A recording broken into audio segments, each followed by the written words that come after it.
আসসালামু আলাইকুম।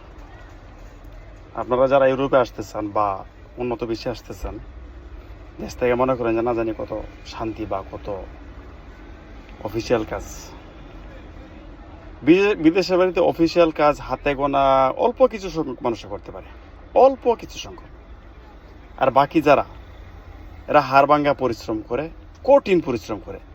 ইউরোপে মধ্যপ্রাচ্যের চাইতে অনেক বেশি পরিশ্রম, কারণ এখানে আপনাকে কাজ করাবে ঘন্টা হিসাবে, টাকা দিবে আপনাকে ঘন্টা হিসাবে। অতএব এখানে পরিশ্রম মধ্যপ্রাচ্যের চেয়ে অনেক গুণ বেশি, অনেক গুণ বেশি, অনেক গুণ বেশি। এটা যদি কেউ আপনার আপনজন থাকে বা কোনো নিকট আত্মীয় থাকে, তার কাছ থেকে জানতে পারেন। এটা কর্ম টিকানো, এটা কর্ম টিকানো যে কত বড় পরিশ্রম, বিশাল টাফ ব্যাপার, অনেক কষ্টকর, অনেক কষ্টকর। টাকা আছে কিন্তু পরিশ্রমটা অত্যাধিক পরিশ্রম। এই মেসেজটা দেওয়ার জন্য যারা আসবেন, যদি অত্যাধিক হার্ড পরিশ্রম করতে পারেন তাইলে আসবেন। অত্যাধিক হার্ড পরিশ্রম, যা বলার বাহিরে,